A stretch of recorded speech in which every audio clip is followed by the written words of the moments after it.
నమస్తే అండి, welcome back to our channel ఇట్లు మీనేస్తాం. మా ఛానల్ని ఫస్ట్ టైం కనుక చూసినట్లయితే బ్యాక్గ్రౌండ్ ఇలా ఉంది ఏంటని చెప్పేసి తొందరగా స్కిప్ చేయకండి, చివరి వరకు చూడండి.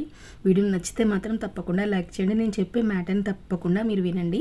మనం కొన్ని సందర్భాల్లో మనకు బాగా కావాల్సిన వాళ్ళతో కూడా చిన్న మాట పొరపాటు వచ్చినా కూడా మనం మాటలు మానేస్తూ ఉంటాం. వాళ్ళ ఇంటికి వెళ్ళడం మానేస్తాము.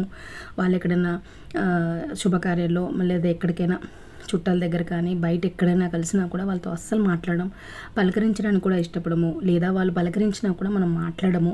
కానీ అలాంటి సందర్భాల్లో మీకు ఏదైనా కోపం వస్తే కొద్ది రోజులు మీరు కాస్త దూరంగా ఉండండి. ఎందుకంటే మనము కామ్గా ఉంటే ఒకవేళ గొడవలు సామరస్యం అవుతాయని అనుకుంటేనే ఉండండి, లేదా మాట్లాడుకుంటే బాగుంటుందంటే ఒకసారి మాట్లాడి చూడండి. కానీ బంధాన్ని మాత్రం అస్సలు తెంచుకోకండి. కొన్ని సందర్భాల్లో మన సొంత వాళ్ళతో కూడా మన అంతెందుకు పుట్టింటి వాళ్ళ దగ్గర అన్నతమ్ములు, వదినలు, చెల్లి, మరిది, అక్క, బావ ఇలా ప్రతి ఒక్క రిలేషన్ దగ్గర ఆడపడుచులు, అత్త, మామ ఇలా ప్రతి దగ్గర కూడా మనం చిన్నదానికి బాధపడుతూ ఉంటాము. సో వాళ్ళు అన్నదానికి మనం ఎంతగా బాధపడ్డామనేది కొంచెం వాళ్ళకి ఎక్స్ప్లెయిన్ చేయగలిగితే బెటరు.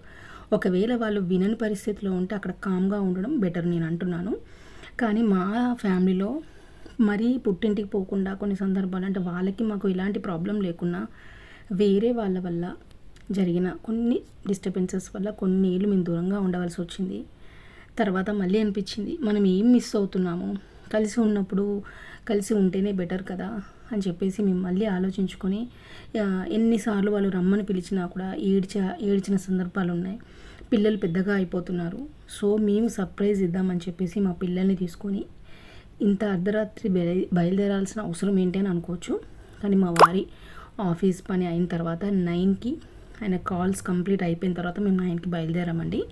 హైదరాబాద్ నుంచి మేము ఉప్పల్ దగ్గర దిగేసరికి ఆల్మోస్ట్ ఉప్పల్ దగ్గరికి వెళ్ళేసరికి 10:20 అలా అయింది. అక్కడ బస్ తీసుకొని బస్లో స్టార్ట్ అయ్యాము. ఇక్కడ నక్కలగుట్ట అట్టగా ఐడియా లేదు, అదేదో హెరిటేజ్ హోటల్ అని ఉంది, అక్కడ దిగామన్నమాట.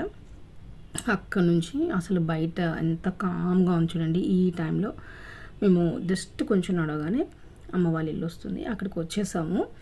బయటకు వచ్చిన తర్వాత బెల్ కొడుతున్నాము. ఒక 2-3 సార్లు బెల్ నాక్ చేసినప్పుడు ఎవరు తీయలేదన్నమాట. ఇంకా అమ్మ నాన్ననే ఇద్దరే ఉంటారు అక్కడ.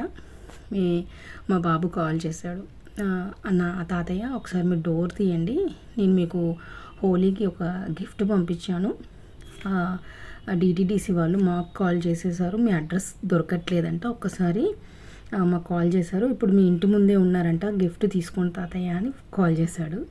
బయట లైట్ వేద్దామంటే బయట స్విచ్ కూడా లేదండి, లేకపోతే ఇంత చీకటిగా ఉంచేదాన్ని కాదు, లైట్ వేసేవాళ్ళు.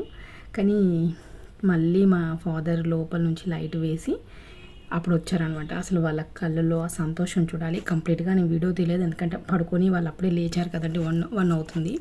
సో నేను వాళ్ళని ఏమీ వీడియో తీయలేదు. నేనేమి కంప్లీట్గా వీడియోస్ చూపించుకుంటూ తీయను కాబట్టి కొంచెం నాకు ఫీలింగ్ అనిపించింది. మీకు ఈ వీడియో ఎలా అనిపించింది? ఎన్ని ప్రాబ్లమ్స్ ఉన్నా కూడా మన సొంత వాళ్ళని మాత్రం అస్సలు మిస్ చేసుకోవద్దండి. అందరూ బాగుండాలని. మీకు ఎవరికన్నా కనెక్ట్ అయితే మాత్రం తప్పకుండా మీరు మీ చుట్టాలని, మీ పేరెంట్స్ని, అన్నతమ్ములని అందరినీ కలుసుకుంటారని మనస్ఫూర్తిగా కోరుకుంటూ అందరూ బాగుండాలని ఆశిస్తూ సర్వేజన సుఖినో భవంతు.